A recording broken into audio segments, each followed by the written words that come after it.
can cast on the fly. Again, crash-a-roo if that button is not a button, but that's okay. In this case, button with type, better darn well return a UI button.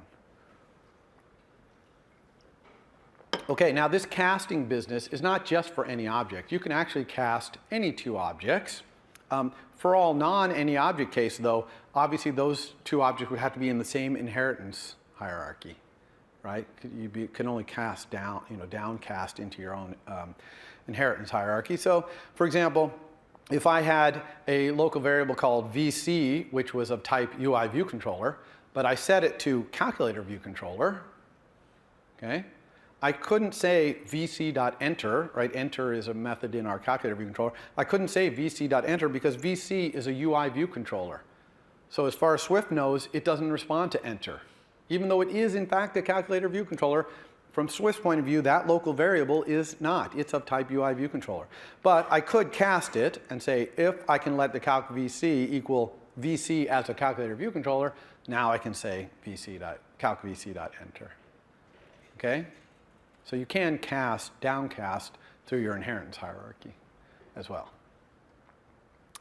You rarely do that, but might occasionally. All right, so let's zoom on here to any questions about that whole any object thing. When you see it in action, it'll make a lot more sense. Okay. Okay, so now let's just talk about some fun functions throughout all our classes, and we're going to start with array. First of all, that you know that array does plus equals. You can say array plus equals, but the argument to plus equals is another array. Okay, so if you just want to add one thing to an array using plus equals, you would have to put it in another array, just square brackets, put the thing inside, okay? Some people get tripped up by this. They do plus equals, they have an array of ints, and they say, my array of ints plus equals an int, and they're like, wow, why doesn't it work? It's because plus equal only adds whole arrays to other arrays. It's an array concatenator, okay? There's a couple of interesting variables, properties in array, first and last, that will return the first or last item in the array. What's interesting about them is that they return an optional. So they don't do array index out of bounds. So they'll return nil if your array is empty. Okay? So you should know about these because they can make your code read really nicely sometimes. So for these next ones, I'm going to have a little example array here. This is going to be an array that's got 3 things in it. I'm not even going to say what the types of those 3 things in there. They could be anything, okay? Because array is generic, right? Array angle bracket T. You can assume for the purposes of this, they're of type T, whatever the T is that I created the array with, right? So let's talk about, about append. That's how you add something to an array. We did that in the calculator all the time. There's also insert. So you can insert something in the middle of your array. You just specify what index. There's also splice. Okay, splice will take another array and splice it into the middle of your array. Okay, so that can sometimes be valuable. It's otherwise just like insert. It's just like inserting another array inside the array. Okay. There's also remove at index, of course, if it's a var. If you've got your array in a var, you can do remove at index. There's also remove range. Okay, so you can specify a range with the ... thing or the ... less than thing and remove a range of your array elements. And there's also replace range. And when you replace a range, the thing you replace it with doesn't have to be the same length. So I can have an array and replace a range that spans 3 things with something that is 6 long and it'll make my array longer. Okay, so you can replace range. There's also sorting. You can sort an array. The sorting method in array takes 1 argument, and that's just a function to determine whether 2 things are ordered before each other or not. Okay, so it's going through the array and putting everything in order. It needs to know, it picks out whatever sort it's using, quick sort, or I don't know what sort it's using in there, but it needs to be able to compare things. So you just provide a function that does comparison, and usually you're going to do it with a closure just like this. You can see this is kind of the default sorting, assuming that this type can just be compared with less than.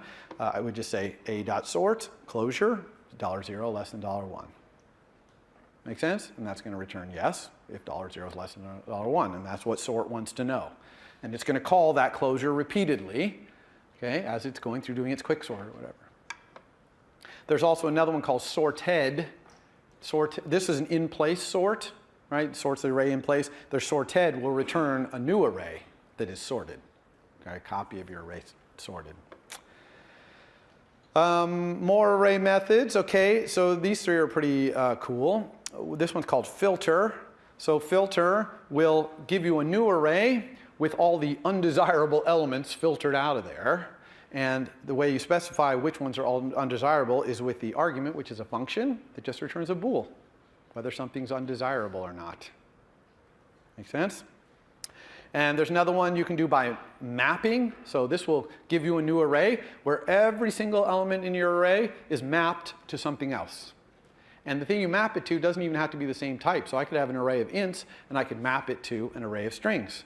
And that's what I've done here. So I have this array of ints, 1, 2, 3, and I've mapped it using a closure that returns the stringification of it to an array of strings. Now you can see incredibly concise language, Swift. I mean, to take an array of ints and turn it into an array of strings, no for loops, no nothing, just, you know, I don't know, a dozen characters here. So you really want to take advantage of some of the things Swift can do with closures, syntax, and things like that. You can also reduce an entire array to a single value.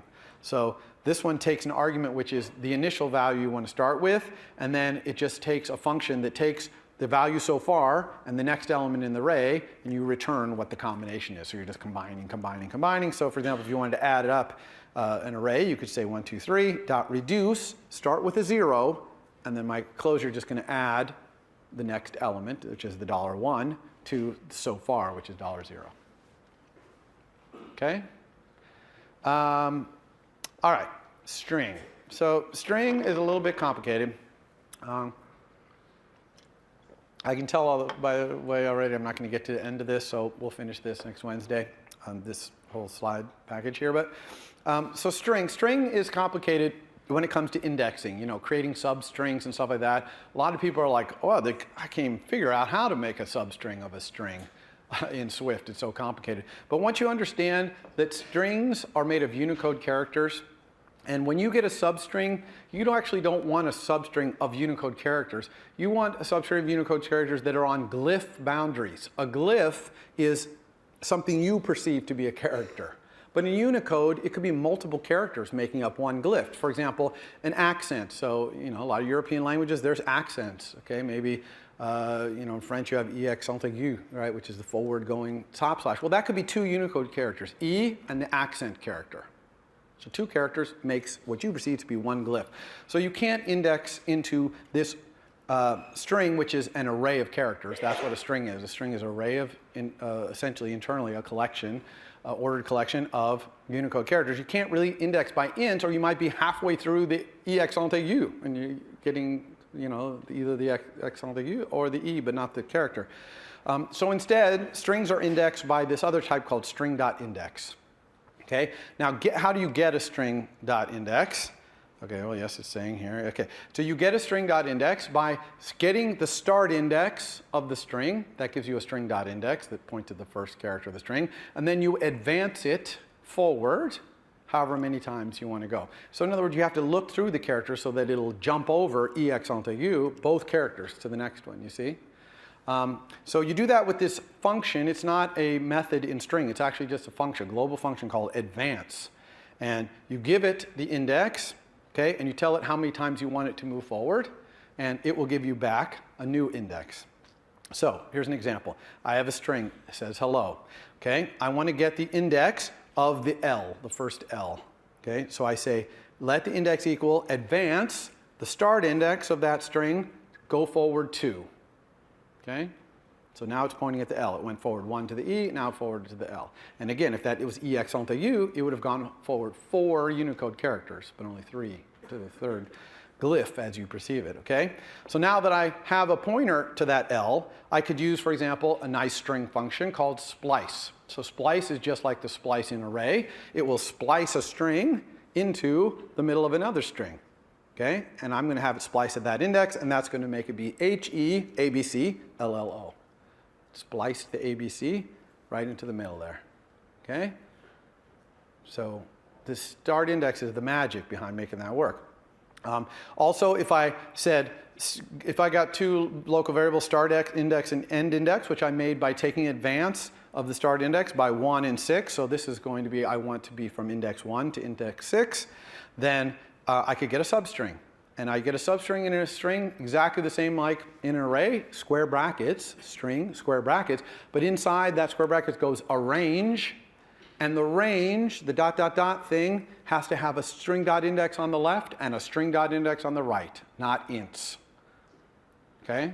So here I got a string dot index by doing this advance for the left and a string dot index on the right, and so the substring will be EABCL, because I went from index 1, which is the second character, index 0 is the first, or to index 6, not including index 6. Okay? Everyone understand string dot index now? It's all about advance. Okay? The advance function is the key to understanding how to substring strings. And there's lots of other, once you understand this, there's things like range of string. Remember we used range of string in calculator, and I told you it returned nil if it couldn't find it. Well, what does it return if it could find it? Well, it returns a range of string.index. Actually, it returns an optional range of string.index. Okay, that's how, if you used it for your assignment, that's how you used it. You used the optional nature of it, but now you could even use the range nature of it. So for example, if we wanted to get the whole number portion of a string that had a number, so I have, let's say, 56.25 as a string, I want to get the whole number part, I could just say, find me that decimal point, okay, and that's going to return a range, if it can find it, if there's a decimal point in there, it's going to return that range. And I'm going to grab the part from the num's start index. You see the num is the number, its start index, all the way to where the decimal is, not including the decimal. Okay, now I got the substring, which is the whole part. Everybody cool with that? So substringing and string is actually, once you understand this whole index thing, pretty powerful. We could even remove the whole number part, okay, just by using remove range of that same range, not start index to decimal range. Or we can replace the range with other things, etc. Okay, so there's a lot of string methods there for doing that, and they're all based on that string index. Okay, other string methods, I'm going to start blasting through a lot of this. You can look these all up in the documentation. Some of these it actually gets from NSString, which I'm going to talk about in a moment. You can see that you can find the end index. There's that join I talked about before. Notice that there's two int, but not two double. Why is there two int in string and not two double? Anybody have an idea why that is? It's because when you convert to a double, you have to specify things. How many significant digits do you want? How many digits after the fraction do you want? Things like that. And so there's really nowhere to specify that. It would have to be two double with a whole bunch of arguments to specify how you want to do that conversion. When you convert to an int, there's nothing inside. You just convert it to the int, right? To the whole number. So, but notice that toInt does return an optional int. That's because if you say toInt, if you send that to hello, it's going to be nil. Okay? So, string methods. All right. Okay, there's kind of a hidden bunch of methods that you don't even know about, which is conversions using init. So, for example, if I had a double and a float, I could say let x equal int of that double. And I just basically created a floor and turned it to an int. So I converted it. So you can convert things and convert them from one thing to another. It makes total sense with the number values like ints and floats and things like that. And you're going to see CG float next week. That's another kind of floating point number. And you can convert using, there's no toInt or anything. You just create a new one with the initializer. Okay, so the numbers. But you also might be surprised, actually if you read the homework carefully or the reading assignment, you saw this, is that you can convert arrays and strings using these initializers. For example, you can say array of a string, so create a new array, and the initializer's argument is a string, and it will return you an array of all the characters in that string, right? Unicode characters. Or vice versa, you can have an array of Unicode characters, right? And it will, and you pass that to strings constructor, and it'll return a string with those things zipped up. Okay? So there's kind of a hidden thing there. Notice that you can't do string of 52.5, but that's okay because you have that backslash open parentheses thing to convert floats to strings. Okay? You can do string of 52 though, because it has toInt. It kind of knows how to do that. All right, assertions. So assertions, really valuable debugging aid. They basically take a closure as the first argument. It's an auto closure, which means you don't need the curly braces. It's kind of a funky thing, okay? So the first argument is what would be inside the curly braces of a closure. And the second argument is some string that's going to be printed out on your console, because assert, if whatever that thing that was in the auto closure evaluates to, if that's not true, okay, because you're asserting that that's true, then it's going to crash your program. Okay, and print that message out. So it's a great way to make your program crash when things that should be true aren't. Now, asserts don't work when you build your program for release, like to the App Store. When you're shipping to the App Store, asserts don't work. It doesn't even evaluate the closure, okay? It's just ignored. But for debugging, it's pretty good. So I might have a function called validation that should, at this point that I'm executing this assert, not be returning nil. And if it does return nil, then I'm going to crash here.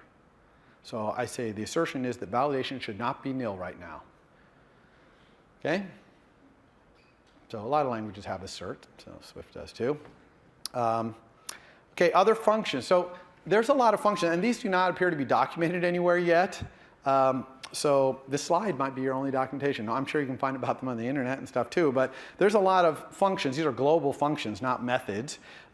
They take arguments which are hard for me to explain to you right now, but basically they take arrays and strings and dictionaries, because they take other things that arrays and strings and dictionaries are, those things.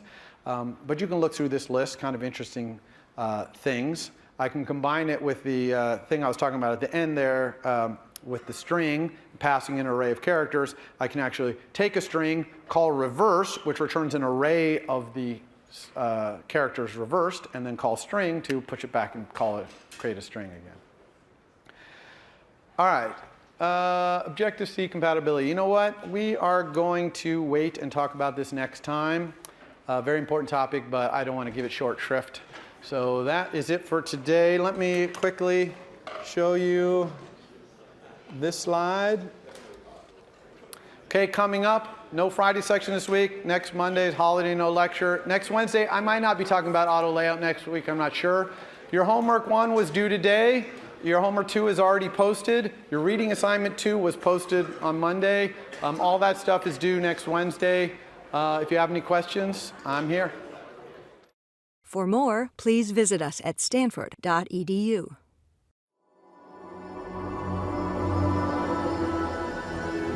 Stanford University.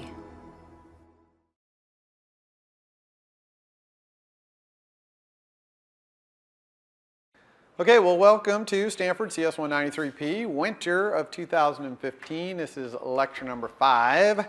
And today we're going to finish up what we were talking about last time and talk a little bit about Objective-C compatibility, because, of course, iOS was originally written in an entirely different language. And so there's a little bit of bridging between the Swift world and the old world. And we're going to talk about an example of using any object, which is property lists. And I'm going to do a kind of a brief demo even, showing you that.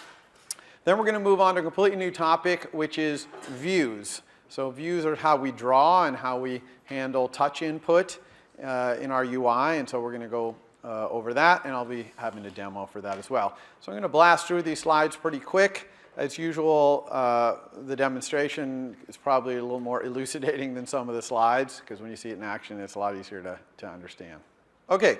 So Objective-C compatibility. So virtually all the iOS API, this API that was written over the last however many years in Objective-C, is available from Swift, and you can't even tell the difference. Okay, it's just kind of automatically made available. And when they designed Swift, they went to a lot of trouble to make sure that it could be done in a very compatible way, so that all of the iOS API would work just fine in Swift. There's a few special data types, though, that they've gone to special care to bridge between the two languages. And this makes using iOS APIs from Objective-C much, much easier in Swift. And so I'm going to talk briefly about those. One is NS string. That is the old way that strings were represented in iOS. And that is bridged interchangeably to Swift's string. You can't really even tell the difference. If you have a method that takes an NS string, you can pass a Swift string in there, and vice versa. Okay? They're just automatically treated as if they were the same thing, even though they are quite different things. String in Swift is not even a class. Okay? It's just a struct. So they've done some miraculous work to bridge these things. NS array, which is the old array, is bridged to array of any object. Okay, so anytime you see an array of any object in an iOS API, it's because it was an NS array before. Okay? Then NS dictionary is an interesting one. It's bridged to dictionary where the keys have to be subclasses of NS object and the values are any object. Okay? Now, you might think, oh, that's going to be a problem, and I'll explain a little bit why that's not in a moment. And then, of course, int and float, double, bool, they're all bridged to NS number. We talked briefly about NS number. We talked about the NS number formatter and all that. So NS number was the old Objective-C object that just meant any kind of numeric value. And so anything that used to take an NS number, you can pass a double or a float or an int in there, and it'll just work. Of course, coming back the other way isn't automatic because it doesn't really know necessarily what you want. But you can use the methods like double value or int value, like we use double value in the calculator. And of course, int and float and double are also bridged to the C types, int, float, and double. So you had an API that takes an int, a C int. It'll be bridged to take the capital I Swift int. So this stuff all just works completely automatically, and you don't have to do anything, and it just works. However, if you want to be explicit about the type, you can cast. Okay, so it is perfectly legal to cast a Swift string to an NS string, and it will always work, so you don't need as question mark. Okay, it's all 100% guaranteed cast. And then once you do that, you have an NS string instead of a string, and so you can send it messages that are in NS string. Although you want to be careful with some of them, like length is an NS string method. That doesn't exist on string. It doesn't exist on string for a reason, because we talked about this before. The length of a Unicode string can vary compared to the number of glyphs you'll see on screen. And the new Swift string deals with that, and the old NS string doesn't really deal with that properly. So you got to be careful when you start calling NS string methods that there's not. You want to look for a string equivalent and use that if you can, because it's newer and it does things a little more accurately. But NS array is the same thing. You can cast from an array that you have in Swift to an NS array, and then you can call methods in NS array, like components joined by string, which is kind of cool. It takes all the components in the array, sends them description, takes those descriptions and joins them by the string you pass as an argument. This is the same as the join method in Swift's string. Okay, so you can look at the documentation for string and a string and NS array, but pretty much all the things you can do there, or most of them anyway, are available in the Swift versions. But again, if you're passing them back and forth, it's all automagic, as we would say. Now, you might get a little concerned about dictionary because dictionary, the key has to be an NS object. And of course, we know that string and array and dictionary in Swift are not even objects. Okay, they're not any object, or they're not an NS object for sure. But you can still pass them anywhere you want to pass an any object or a subclass of NS object because they are bridged to classes that inherit from NS object, because NS string, NS array, and NS dictionary all inherit from NS object. So that means strings, Swift strings, can be the keys in a dictionary, an NS dictionary, even though it requires NS object, okay? And of course, all three of them can be the values, because even though they're not really objects, they are structs, they are bridged to things that can be, okay? So it is okay to pass a string or an array to any object. You won't even notice this bridging 99% of the time. It just happens automatically, but I just wanted you to know that that's going on, so you don't get kind of confused when you start seeing NS string, NS array, what's going on. Okay, they're just being automatically bridged for you. All right, so we talked about any object last time, and I'm going to talk about a use of any object, which is called property list. So property list is not a type or anything like that. It's just a term that we use, and the definition of that term is it's an any object. A property list is any object that is known to be, behind the scenes, one of those 6 classes. And a string, an array, dictionary, number, data, and date. Or bridged to with Swift, okay? So why do we define this property list thing? It's an any object. It's kind of unwieldy because you have to do a fair amount of casting, ising, and asing, because any object, of course, to use it, we have to kind of cast it. And so why do we have this thing? 2 reasons, really. One, property list is used to pass data around blind. It's like a cookie, right, in a browser or something. It's kind of this just bundle of data that only the creator of it knows how to interpret it, because only they know what strings, arrays, dictionaries, and stuff are in there. But to everyone else, it just looks like any object, so they don't know what it is. So all they can do is pass it around to other things. So it's good for blind data passing. The other thing is, a property list can be used as generic data structures. Okay, since it's got arrays and dictionaries and numbers and dates and all that in there, you can turn a data structure like our op stack in the calculator brain. It has op enums in there. That's not a generic data structure, but we could turn it into a generic data structure, for example, and then do things with it like write it out to disk or send it over the network or things like that. So those are the 2 main reasons we use property list.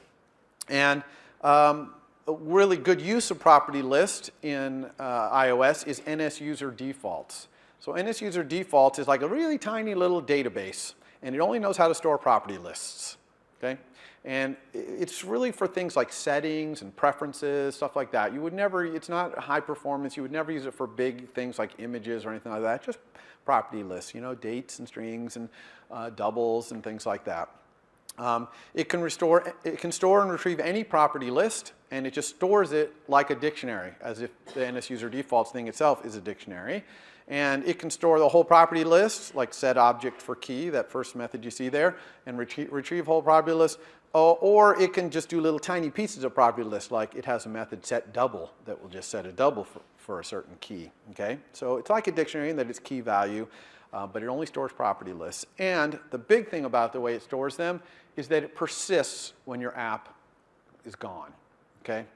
So, you know, normally a dictionary is stored in the heap. As soon as your app quits, it's gone. But this stays around so that when your app launches the next time, all the data is still there. So that's why it's kind of like a database, but it's very small, okay, for preferences and settings. Here's how you use NSUser defaults. You use this type method in NSUser defaults called standard user defaults. This gives you an instance of an NSUser defaults. You're always going to use this same instance. It's like a shared instance. We always use the same one. And then you just send it messages like, you know, set object for key, store this property list, and get object for key to get it back. Now, the changes you make in there are automatically saved, but there is a method called synchronize, which is kind of like save, which can force it to save out to disk. Why do you ever need synchronize when it auto-saves? Well, it auto-saves when things happen like your app stops being the frontmost app. It's not, the user switched to another app. And so your app is still there, but it's switched to the background. It'll save then.